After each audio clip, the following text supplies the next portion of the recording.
Vocês estão bem? Tudo certo? Tá calor por aí? Bastante, né?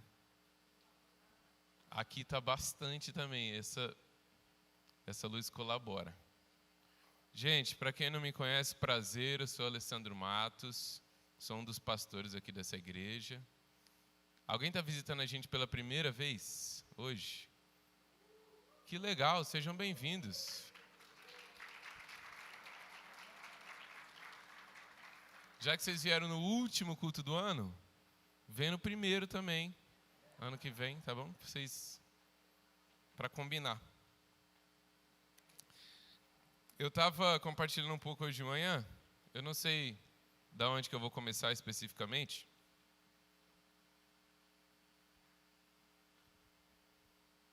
Mas eu queria ressaltar nesse último culto a importância, antes da gente começar a pregar de fato, né? A importância das igrejas caseiras para a igreja One.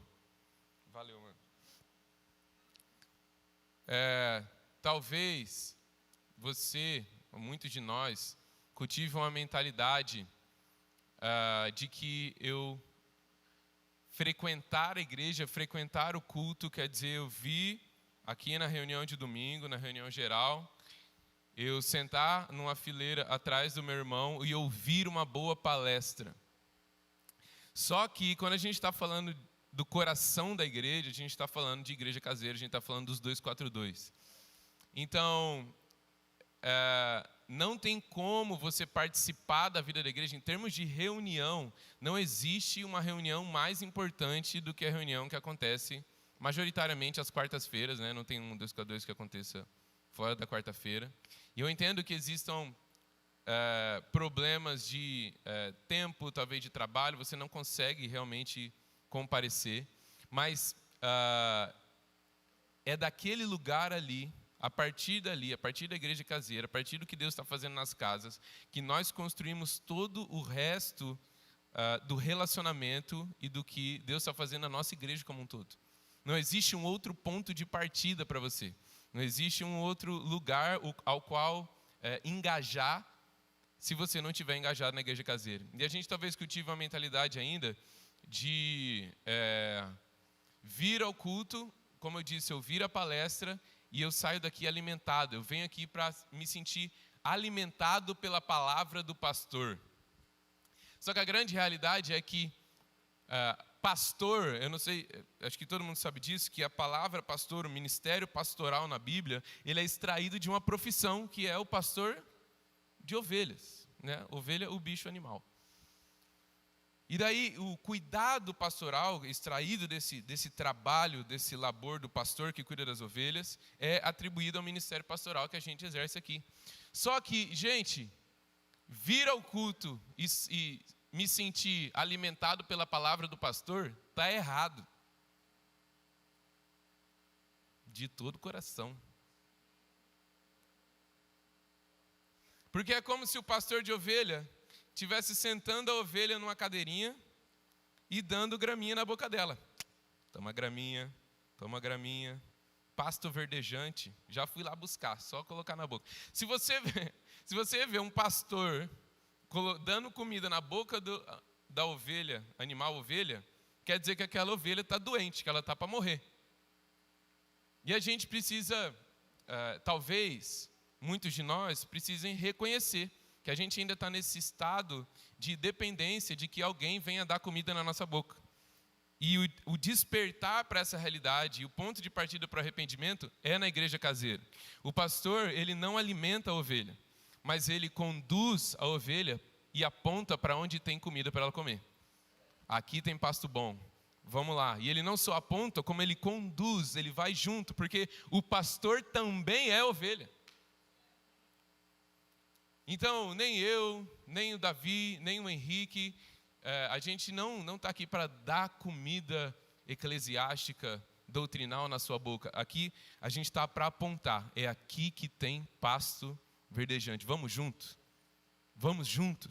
mas quem vai comer é você.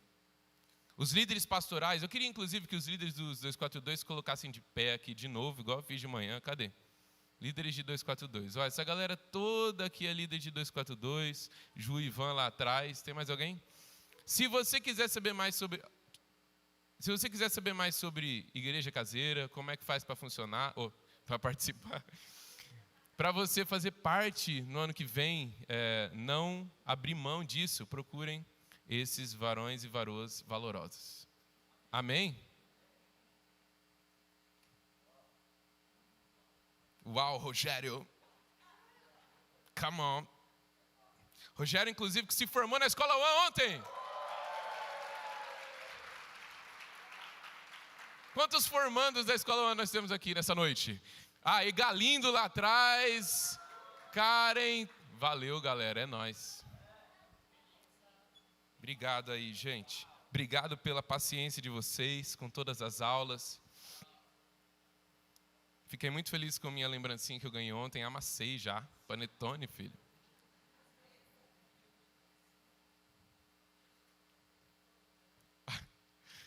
Vamos abrir a Bíblia em Mateus 11, versículo 25. A gente vai hoje ficar em Mateus 11, do 25 ao 30.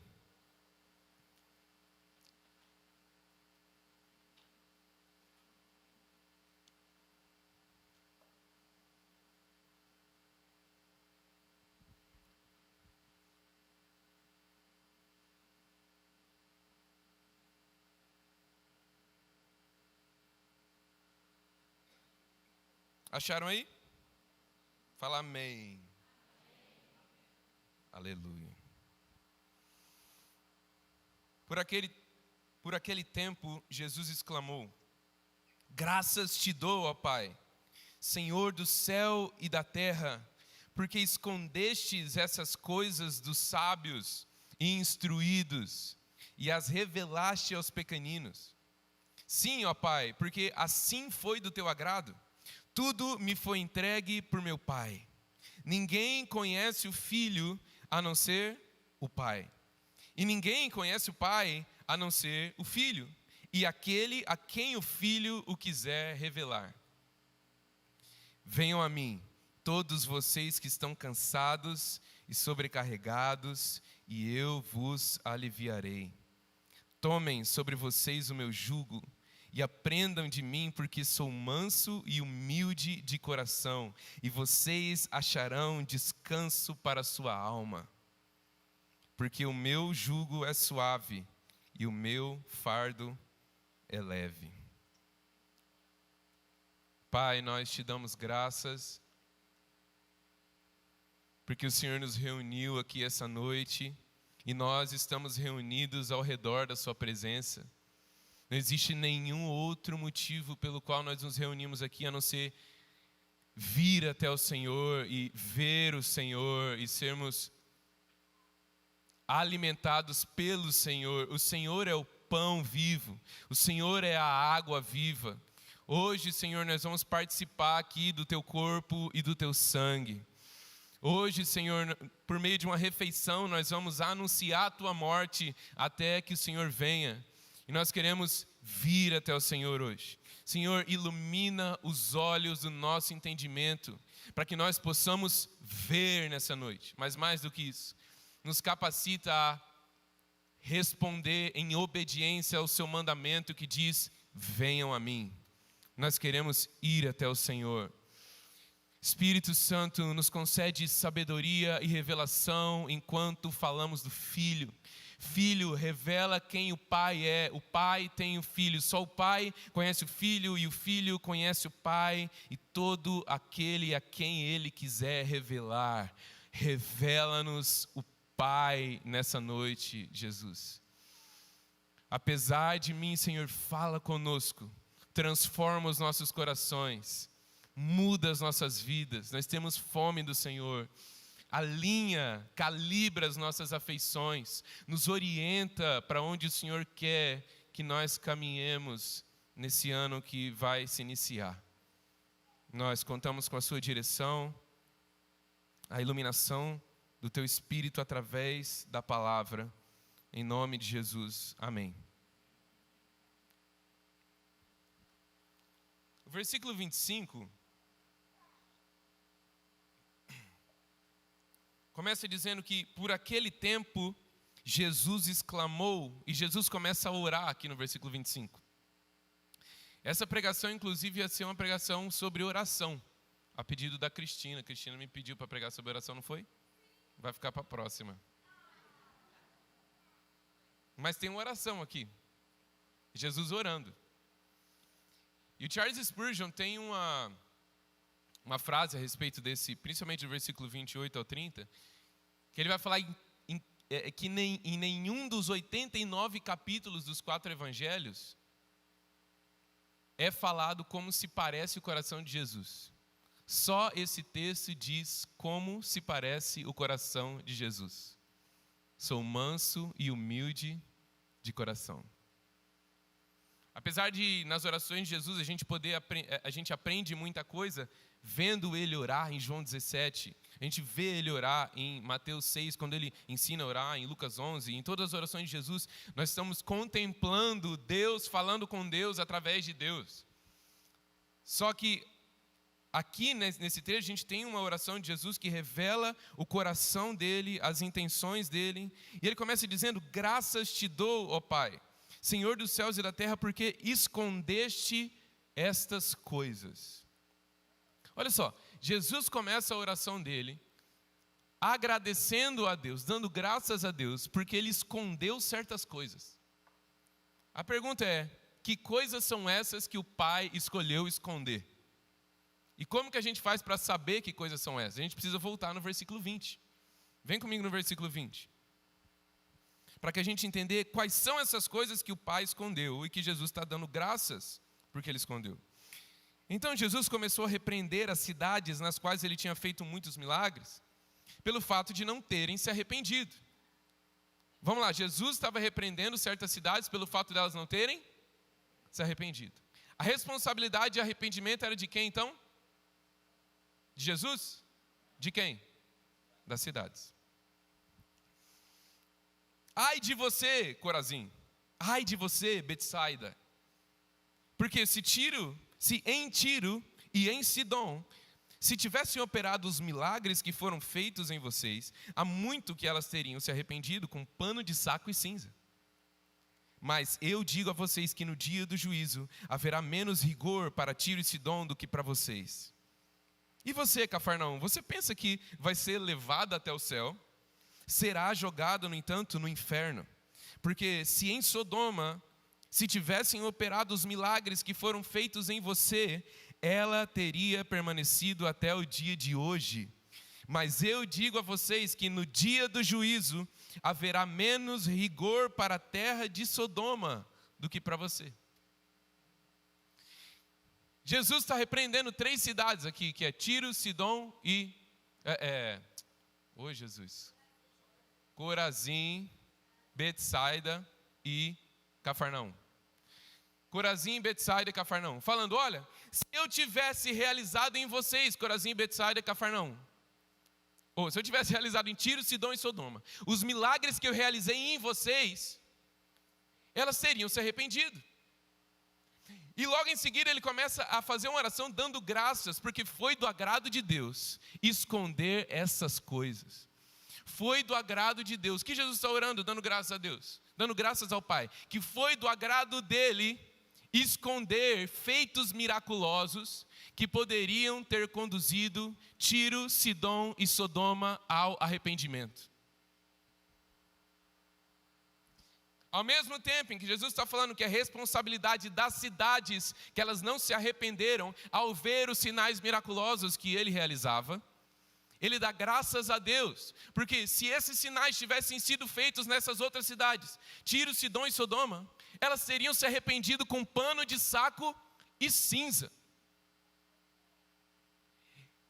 Esse versículo, ele é escandaloso, e talvez a gente perca o escândalo que ele quer causar, o impacto que ele quer causar, se a gente passar muito rápido por ele, porque talvez nós pensemos assim: mas essas coisas não deveriam ter sido escondidas.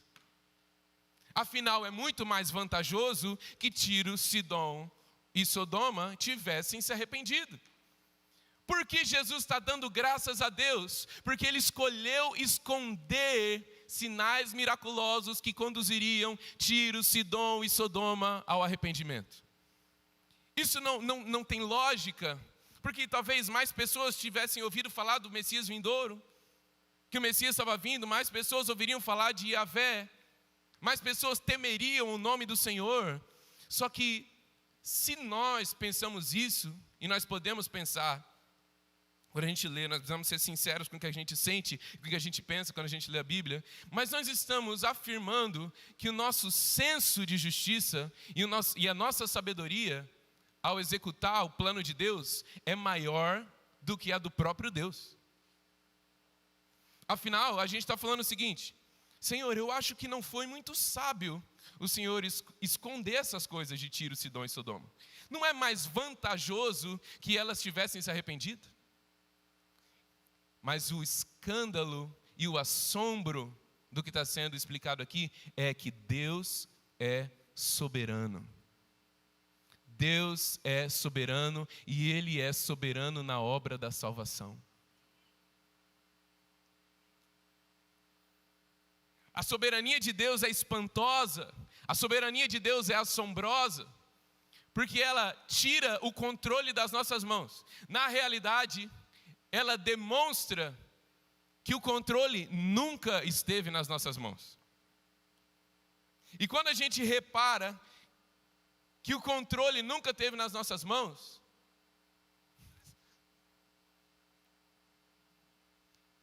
que a gente nunca teve não, eu estou no controle. Sabe por quê? Enquanto a gente ainda tem uma sensação que o controle está nas nossas mãos, a gente ainda tem uma confiança quase que inabalável de que em algum momento a gente pode fazer alguma coisa para consertar se algo estiver dando muito errado. Mas Jesus está dando graças a Deus. Obrigado, Pai. Jesus está falando assim: obrigado, Pai, porque o Senhor escondeu os sinais miraculosos que eu fiz em Cafarnaum, que eu fiz em Corazim, que eu fiz em Betsaida. O Senhor escondeu de Tiro, Sidom e Sodoma. Obrigado, graças eu te dou. Sinais esses que não levaram nenhuma das cidades que o viram ao arrependimento. Senão Jesus não estava tendo que repreender elas. Se a gente olhar para esses textos, basicamente a gente estaria olhando para um fracasso, sim ou não?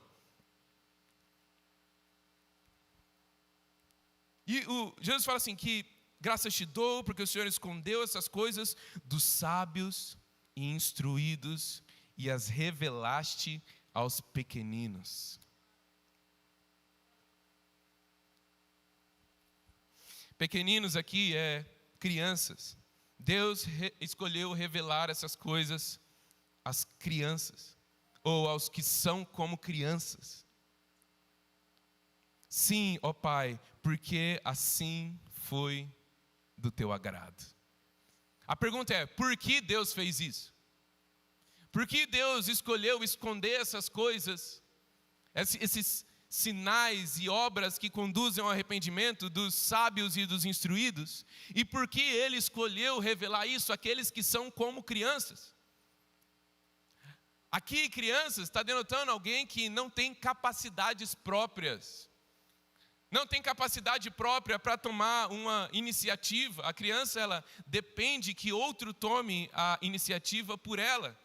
Porque ela por si mesma não pode tomar iniciativa. Ela por si mesma não tem nada que ela possa fazer. Deus escolheu revelar essas coisas àqueles que não têm mérito nenhum próprio e nem capacidade nenhuma própria. E o porquê Ele fez isso é porque foi do teu agrado. A resposta é porque Deus quis.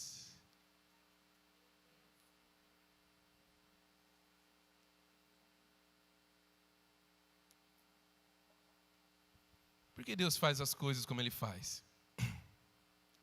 Porque Ele quer.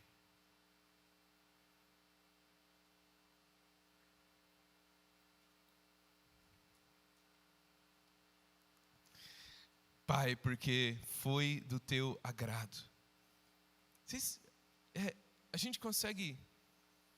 Será que a gente consegue se aproximar do que Jesus está falando e a gente entender que tudo no plano de Deus, no desenrolar do plano de Deus na história, acontece porque foi do agrado dele.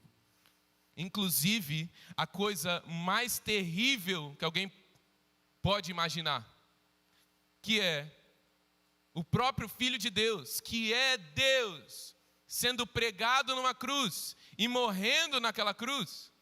Mas mais do que isso, não é como se alguém sequestrou Jesus do céu e Deus não deu falta dele, de repente ele veio e Jesus está pregado numa cruz.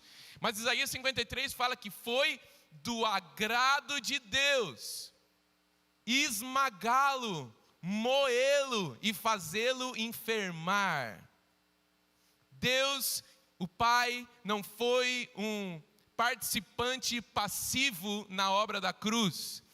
Ele enviou o seu filho, ele sustentou o seu filho e ele esmagou o seu filho.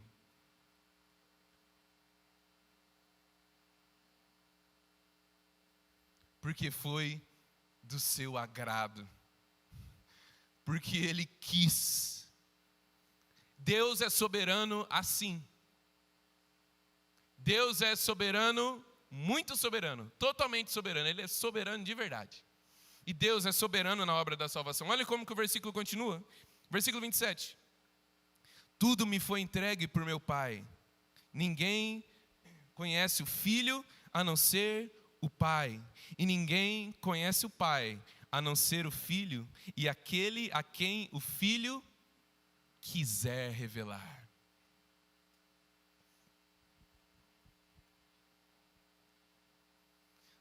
Não fui eu que encontrei a Deus. Não fui eu que descobri Jesus. Não fui eu que descobri Deus. Não fui eu que fui até Ele.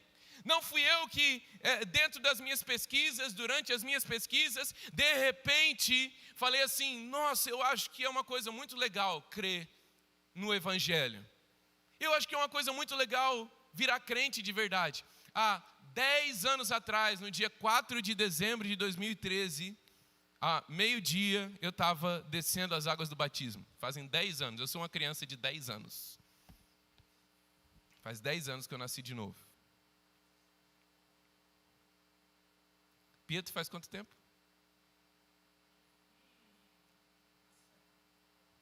Que situação. Quanto? 3 meses. É? É verdade, foi em setembro, né? Eu vi você morrendo. Quando eu for mais velho, eu vou usar muito essa frase. O que eu estava falando? 10 anos atrás, eu estava descendo as águas do batismo. Em um dado momento, eu não falei assim, eu acho que eu vou largar todos os meus sonhos, porque eu acho que faz sentido seguir a Jesus. Eu acho que eu vou deixar tudo para trás, eu acho que eu vou abandonar todas... E o muito interessante, que eu não sei se aconteceu com vocês, mas logo que eu estava recebendo meu curso de batismo, lá com a pastora Francis, salve pastora Francis, na Assembleia de Deus, lá na Assembleia de Deus, e eu tinha não, eu acho que não era pelo que ela ensinava não, eu tirei isso da minha cabeça mesmo, mas eu achava que eu ia ser batizado e eu nunca mais iria pecar. Alguém foi assim no batismo também? Maravilha, não estou sozinho. E eu pensava assim, nunca mais vou pecar. Que coisa maravilhosa, né? E daí tinha até uma parada que era tipo assim, isso era ensinado na classe de batismo, que quando eu fosse batizado, o pastor ia tomar cuidado de não deixar nem um fio de cabelo meu para trás. Porque se ficasse um fio boiando ali, toda a maldade poderia ficar acumulada nele. E daí quando eu saísse, não valeu. E o pastor tomou muito cuidado, eu tomei cuidado para mergulhar bastante também. Mergulhei, fui batizado em água quentinha, bem Nutella. Quem foi batizado em água gelada aí?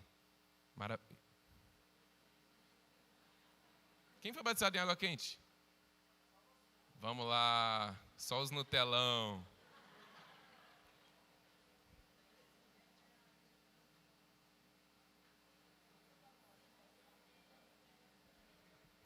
Só os no telão. E eu achava que eu nunca mais... Na primeira, segunda semana ali, até eu parecia que estava dando certo.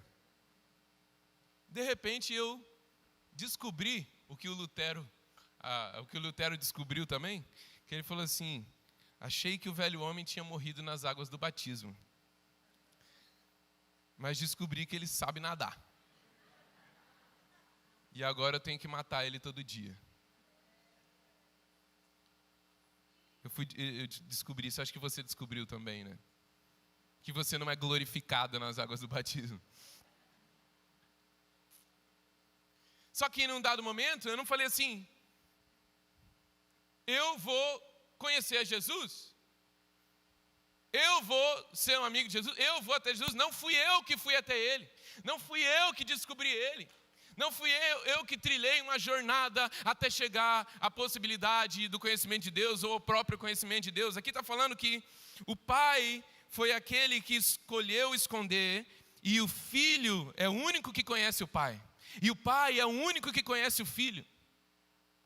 Só que dentro disso, outras pessoas também podem conhecer o Pai, se o Filho escolher revelar.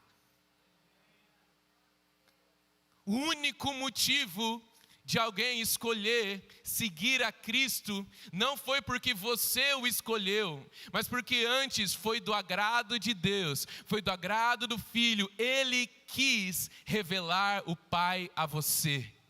Em um dado momento eu não falei assim: eu acho que eu vou ter fé, eu acho que eu vou começar a crer, porque nem fé eu consigo ter se Deus não me conceder fé para crer.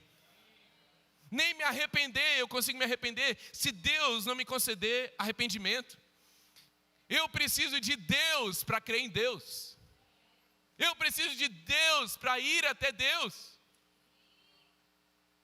Deus é soberano assim.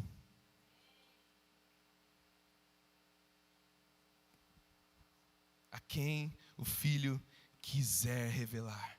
Não era uma obrigação do Filho revelar o Pai. E não era uma obrigação do Pai não esconder, assim como Ele não tinha obrigação de revelar os sinais miraculosos às cidades. Tanto é que Ele não revelou, Ele escondeu essas coisas. E Jesus dá graças a Deus porque Ele escondeu. Não era uma obrigação de Deus se mostrar a nós, mas na plenitude dos tempos, Jesus Cristo encarnou. E Ele é a imagem perfeita do Pai, cheio de graça e de verdade. E Ele fala e as suas ovelhas ouvem a sua voz. Tudo isso porque foi do agrado do Pai e foi do agrado do Filho. Deus é soberano na salvação. Deus é soberano e ponto. É isso que a gente está cantando quando a gente canta que Deus é soberano. Só que, talvez, quem estava aqui no domingo passado, quando eu preguei em Filipenses? Levanta a mão assim. Quem não estava? Deixa eu só ver. Quero pegar um gancho nisso, porque talvez, se a gente focar em certas coisas que eu disse no domingo passado, a gente perca de vista outras tantas coisas que a gente precisa ter. Que é, nós falamos de justiça própria, do nosso próprio coração, do enfado do próprio coração, do ressentimento. A gente fala dessa nossa inabilidade e incapacidade. Só que, se nós levarmos isso para um lado errado, vai parecer que não existe nada que a gente possa fazer. Até mesmo no começo dessa pregação aqui, é como a gente começa a fazer uma caricatura da soberania de Deus e da ação soberana de Deus, e é como se a gente não tivesse nenhuma ação a tomar, como se a gente não tivesse nenhuma escolha a fazer, como se a gente não tivesse nenhuma decisão a fazer e nenhuma responsabilidade a assumir.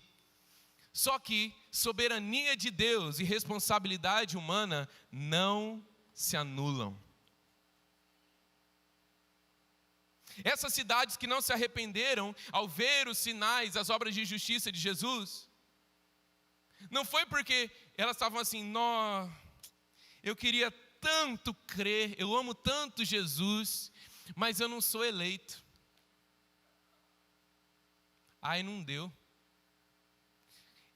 Essa não é a soberania e nem a doutrina da predestinação bíblica. Isso aqui é folclore.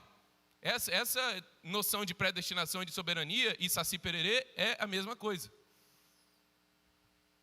Ou como se eu sou um eleito e eu sou eleito, não importa o que eu faça, eu vou sendo arrastado pelo imã da soberania, da predestinação divina, e não existe nada que eu possa fazer, e a gente vai se arrastando pela vida, não assumindo responsabilidades que Deus decretou na sua soberania que nós devíamos assumir, e nós colocamos isso na conta da soberania de Deus.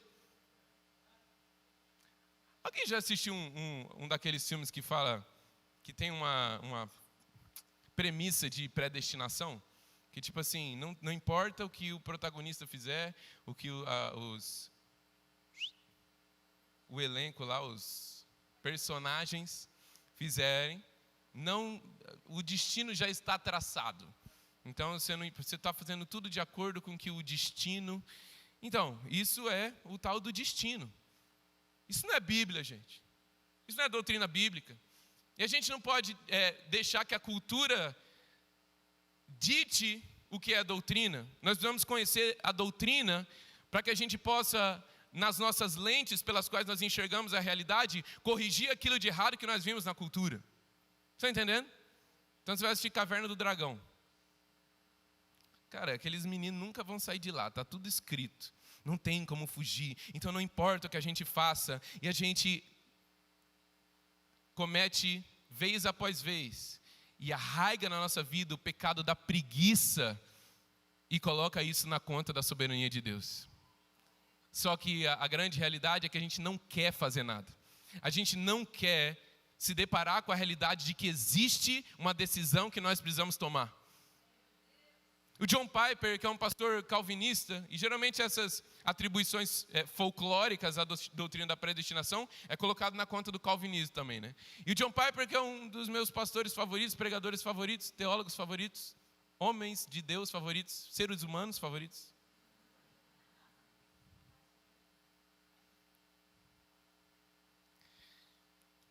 Quando ele vai ensinar a respeito de oração, ele fala que na oração, Deus decretou na sua soberana vontade que nela nós dividíssemos com Ele a regência do universo. Aí vai vir o pessoal da Hipergraça e vai falar assim, então eu sou Deus? Não é isso que acontece? Uau! Então eu sou Deus também? Sim. Guarda ele, Jesus, porque esse cara passou quantos por hora, Wilson?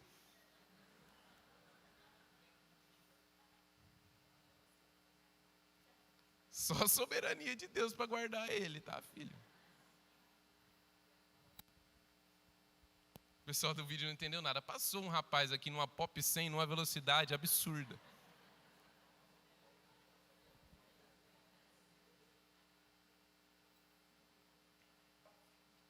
O que eu estava falando, gente? Hã? Hipergraça. Então eu sou Deus? Se Deus escolheu por intermédio da oração dividir comigo a regência do universo, então... Não! É justamente isso, porque a graça é escandalosa. E ela não precisa ser hiper para ser escandalosa. Porque foi a graça de Deus que me encontrou. E é a graça de Deus que continua nos encontrando. E é pela graça de Deus que nós podemos orar e participar com Ele da regência do universo, e participar com Ele da formação da própria natureza dEle em nós. E isso não quer dizer que nós somos Deus, quer dizer justamente o contrário, é que Deus, sendo Deus, escandalosamente decidiu nos chamar para perto.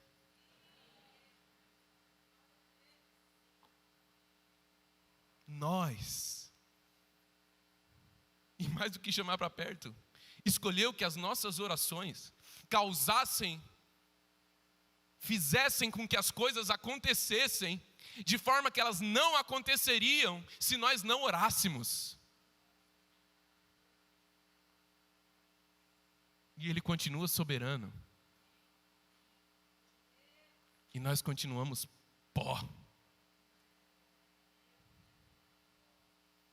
Quando Ele Aí no versículo 20 a 24 ele fala assim: Cafarnaum, você acha que você vai ser levado ao céu? Você vai ser jogado no inferno. Jesus é o juiz que vai jogar Cafarnaum no inferno. Quando ele fala no dia do juízo, vai haver mais... Como que é? Ele fala, eu vou pegar mais leve. Eu vou pegar mais leve com eles do que com você, Cafarnaum.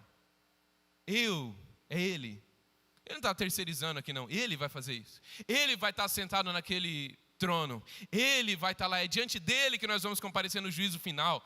E a gente geralmente tem uma concepção do inferno como se... Jesus fosse jogar as pessoas no inferno, e lá no inferno é o lugar onde Deus não está. Eu não concordo com isso.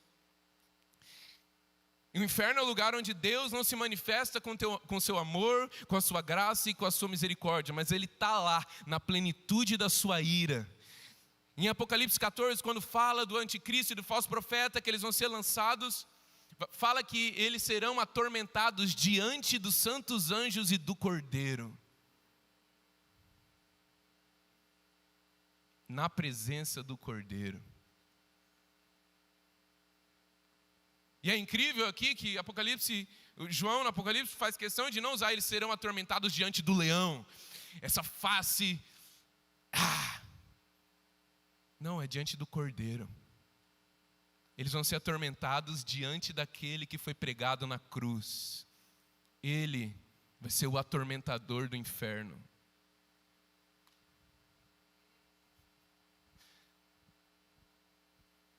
E esse mesmo homem, que é Deus, vira para a gente no versículo 28 e diz: venham a mim.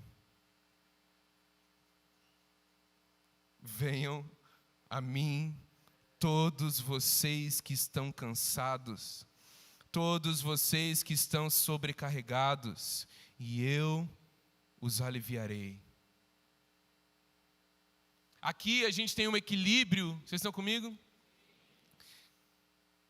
Em todos esses versículos que a gente leu, a gente vê como Deus é soberano na obra da salvação, e um equilíbrio entre a soberania divina e a responsabilidade humana. Existe um mandamento aqui no versículo 28, e o mandamento é: vinde a mim. Quando Jesus repreende as cidades porque elas não se arrependeram, arrependimento aqui não é que elas fizessem uma declaração: Jesus, a gente sente muito. Não, arrependimento não se dá por palavra, arrependimento se dá por ação. E não uma simples ação de deixar um certo tipo de comportamento, mas a ação de ir até o Senhor e ser por Ele transformado. Arrependimento é voltar a nossa face para o Senhor. Voltemos a nossa face para o Senhor. Voltemos-nos ao Senhor que nos criou. Isso é arrependimento.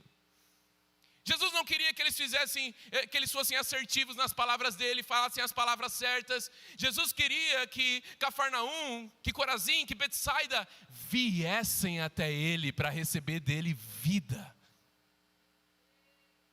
Só que existe um mandamento a ser obedecido aqui.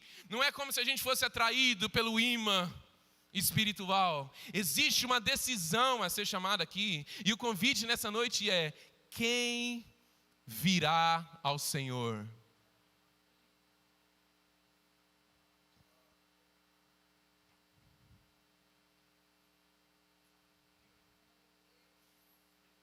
O convite aqui é para os cansados.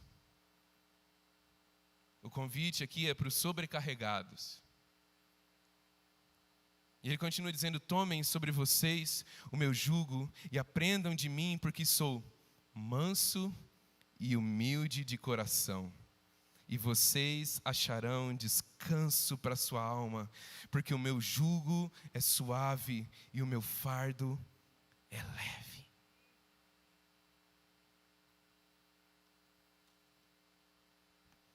A razão da sobrecarga e do cansaço é porque, inevitavelmente, nós temos jugo sobre as nossas costas. E jugo é um instrumento, que Jesus está falando aqui, de madeira, que ele ia sobre o lombo dos bois. E ele era colocado sobre o lombo dos bois e eles aravam a terra. Então o boizinho estava do lado do outro boizinho e eles iam arando a terra. Todo mundo sabe o que é jugo? Quando vai falar de namoro, a galera fala de jugo, porque um boizinho era menor que o outro, e daí eles iam assim, ó. Na hora que via, eles tinham arado a terra em círculo. Brincadeira, eu estou zoando, gente. Mas a ideia é essa, que eles ficam desbalanceados. Não, é desalinhado. Alinhamento, balanceamento.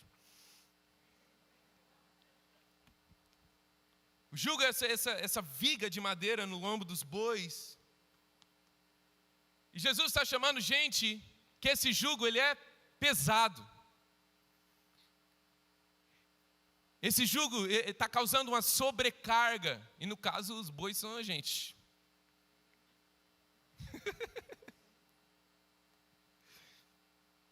E ele fala: venham a mim, eu quero tirar essa sobrecarga de cima do lombo de vocês. Venham a mim, que eu quero aliviar o cansaço de vocês. E ele não diz o seguinte: venham a mim, porque aqui desse lado não tem jugo nenhum. Venham a mim, porque aqui desse lado não tem fardo nenhum para vocês carregarem, ó. Está tudo de boa, deixa os fardos de vocês no chão, deixa o jugo de vocês no chão, do meu lado aqui não tem fardo nenhum. Não é isso que ele diz, tomem sobre vocês o meu jugo. Existe um jugo para ser colocado no nosso lombo, existe uma responsabilidade a ser assumida. Mas o problema é que se nós não viermos a Jesus, esse jugo vai nos levar para o chão. E nós vamos nos arrastar pelo chão da vida, dependendo do nosso próprio desempenho, dependendo das nossas próprias habilidades, dependendo das nossas próprias conquistas, dependendo da própria força do nosso braço. E a gente já viu que ela é insuficiente, ela é precária. Porque Jesus escolheu se revelar não aos sábios, aos instruídos, aos fortes, aos que correm melhor, aos que lutam melhor, mas às crianças, aqueles que são como crianças. No entanto, o jugo de Jesus é suave e o fardo de Jesus é leve. E não é porque as responsabilidades a serem assumidas são menores. Pelo contrário, quando nós viemos a Cristo, as responsabilidades são infinitamente maiores. As responsabilidades têm peso eterno. Só que tem uma diferença para o jugo ser suave e o fardo ser leve. Porque nós deixamos de carregar ele sozinho.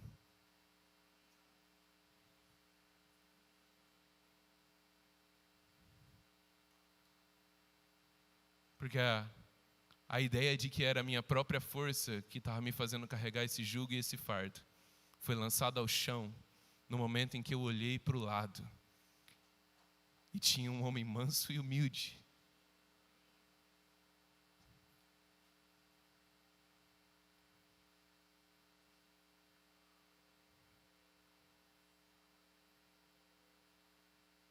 O Rei das Nações, o Juiz dos povos, é um homem manso e humilde de coração.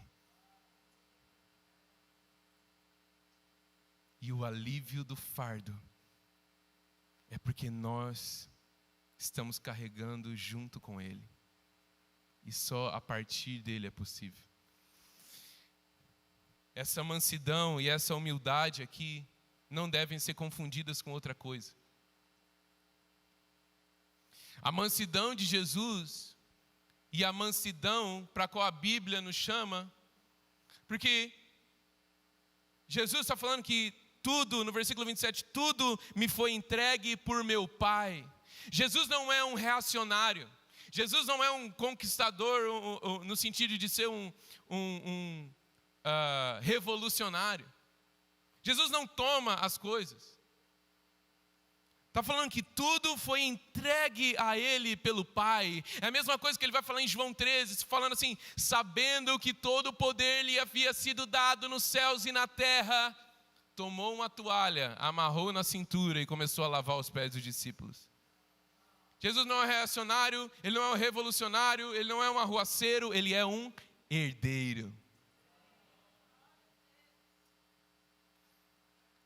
esse Jesus, a qual todas as coisas pertencem, todas as coisas foram dadas a Ele pelo Pai. Tem uma frase do Abraham Kuyper que fala: em todo o universo criado, não existe 1 centímetro quadrado sequer que Jesus não diga, é meu.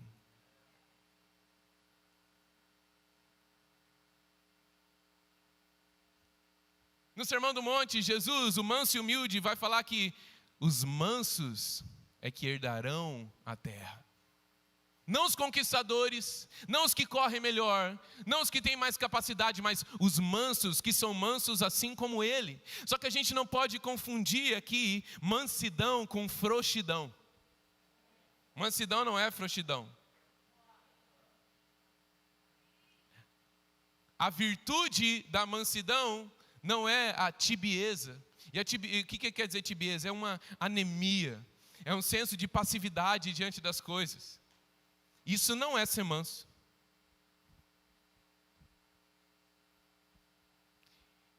E ser humilde não é ser tímido, porque se você é alguém tímido e chama isso de humildade, isso não é humildade, é só timidez.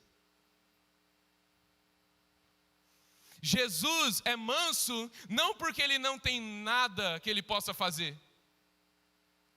Jesus não é manso porque ao ser carregado para a cruz, não tinha nada, ele foi como uma ovelha muda ao matador porque não tinha nada que ele pudesse fazer. Tanto é que quando Pedro corta a orelha de Malco, Jesus fala assim: eu estou precisando lá da sua espada, Pedro, eu não poderia chamar aqui 12 legiões de anjos para me socorrer, eu não poderia invocar agora mesmo só com uma palavra 72 mil anjos e matar todos esses soldados romanos? Eu não poderia tomar o poder agora mesmo? Será que você é mais sábio do que eu, Pedro? Jesus é manso, não porque ele é fraco, mas porque a força dele está sob controle. Então, se você chama a sua fraqueza de mansidão, você só é fraco. Eu só sou fraco.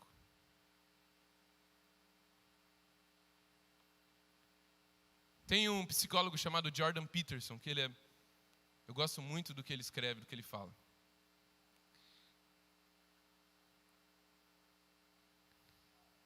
E ele fala que se a nossa mansidão não vier do controle da força que a gente tem, e no bom sentido da violência que a gente tem, ela não é uma virtude, ela é simplesmente uma fraqueza. Nós devemos ser, eu quero falar aqui principalmente aos homens, nós devemos ser guerreiros no jardim e não jardineiros na guerra. Porque um jardineiro na guerra não tem o que fazer a não ser morrer. Gente, o coelho, o animal coelho, não Fábio Coelho. O animal coelho. Ele não é manso. Assim, nossa, eu queria ser manso. Olha o coelhinho como que é manso. Só que o coelho não é manso, ele é uma presa. Ele não tem como reagir, ele não tem o que fazer para reagir. A mansidão que Jesus está falando aqui não é uma incapacidade, eu não tenho o que fazer mesmo e eu me entrego à vida, eu vou me arrastando, deixa a vida me levar e vida leva eu porque não tem nada que eu possa fazer. A mansidão aqui é podendo escolher, eu decido perder. Podendo de alguma forma exercer força, eu exerço piedade.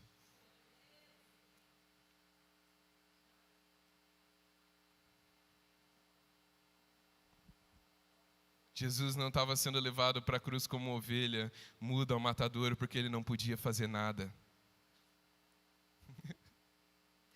Ele é simplesmente o dono de tudo. Ele recebeu tudo do Pai. Ele é aquele que vai jogar Cafarnaum no inferno naquele dia, porque não se arrependeu. Ele é aquele que escolhe revelar o Pai, mas ele escolheu se abster. E essa é a verdadeira fraqueza quando nós somos chamados. Não uma passividade diante da vida, mas uma fraqueza voluntária. Porque em Filipenses 2 nós somos chamados, tende o mesmo sentimento que houve em Cristo Jesus, que mesmo sendo Deus, não tomou por usurpação ser igual a Deus, mas antes se esvaziou a si mesmo, assumindo forma de homem, sendo obediente até a morte, morte de cruz, para que recebesse o nome que está acima de todo nome, para que a Ele todo joelho se dobre e toda língua confesse que Ele é o Senhor. O texto está falando que nós temos o mesmo sentimento que Jesus. E aqui, a humildade de Jesus, o jugo dele que é suave, o fardo dele que é leve, tudo isso daqui, gente, esse convite à mansidão e à humildade de Jesus, é um convite também à coragem. Eu queria finalizar dizendo isso. À medida que a gente se aproxima do ano que vem, e a gente vai fazer os nossos planos, e a gente vai sonhar para o ano que vem, nós precisamos encarar a vida com coragem. E aqui eu não estou falando para você assumir as rédeas da sua vida na sua mão, como o mundo diz para você assumir as rédeas da sua vida na sua mão. Mas eu estou falando que a mansidão para a qual Jesus nos convida e o chamado dele a vir a ele porque ele é manso, é um chamado à coragem, a deixar a nossa covardia para trás, a deixar as decisões que nós precisamos tomar nas mãos de outras pessoas. Eu estava conversando com algumas pessoas esses tempos, ao longo desse ano, e gente, se você precisa noivar, a única pessoa que pode tomar a decisão para que você noivar é você. Se você sonha em casar, a única pessoa que pode dar um passo para entrar no relacionamento e conduzir isso em santidade é você. Não se acovarde. Se o seu relacionamento é um relacionamento doentio, abusivo, e você ainda não se casou, a única pessoa que tem a possibilidade de acabar com o relacionamento é você.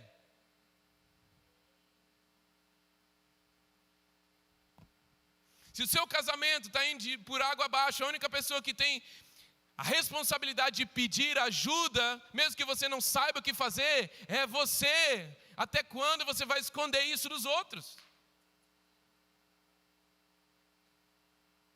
Se o seu desejo é participar da vida da igreja, é contribuir para o crescimento da igreja, a única pessoa que pode dar um passo para isso é você. Chega de ser arrastado e deixar as responsabilidades que Deus quer que eu assuma na mão de outras pessoas.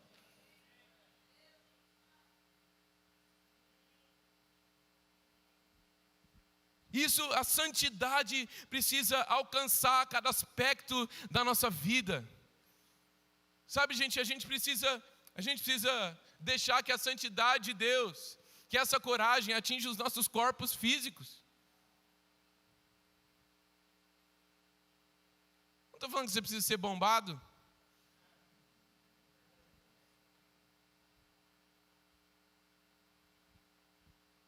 Mas eu estou falando que o que você faz com o teu corpo interfere. E como você é um ser uno, você não é... eu sou um negócio aqui, um negócio ali. Não, a gente é um ser complexo. E o que a gente é por dentro influencia no que a gente é por fora. E o que a gente é por fora influencia no que a gente é por dentro. E Jesus se importa com os nossos corpos. E se a gente quer ser corajoso, eu não estou falando que você precisa ficar gigante, mas você precisa oferecer algum risco para colocar a sua violência e a sua força sob controle e ser verdadeiramente manso e não só fraco. Está entendendo que eu estou falando de prática aqui? Eu estava falando, o Henrique poderia falar disso muito melhor do que eu. Na verdade, o Henrique não, o Wilson poderia falar disso muito melhor do que eu. Porque o Wilson, eu não sei se vocês sabem, mas ele poderia matar todo mundo aqui agora em um golpe de jiu-jitsu só. O Wilson e a Amanda. A Amanda pega esse lado e o Wilson pega esse.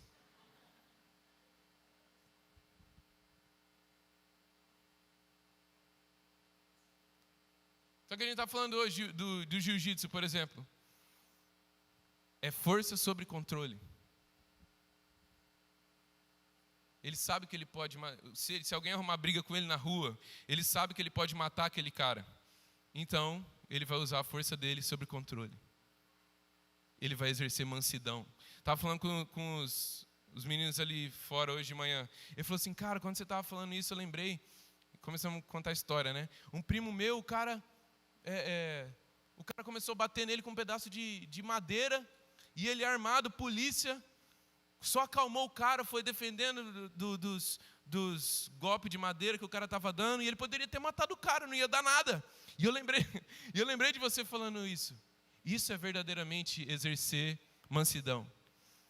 Só que dentro de toda essa realidade, dentro de todas as responsabilidades que a gente precisa assumir, dentro das decisões que a gente precisa saber, sou eu que tenho que tomar essa decisão, sou eu que tenho que assumir essa responsabilidade, não terceirizar ela, nós continuamos sendo fracos. Nada disso vai funcionar. O cara pode, essa mansidão que Jesus está falando, não é uma mansidão inerente que eu nasço com ela. Nada disso vai funcionar se primeiramente nós não nos atentarmos para o que está escrito no versículo 28. Venham a mim, que sou manso e humilde de coração. Não é uma mansidão que eu aprendo, muito menos uma coragem que eu aprendo. Desenvolvendo métodos e técnicas. A principal decisão que a gente toma, a principal responsabilidade que a gente assume é: eu vou até Ele.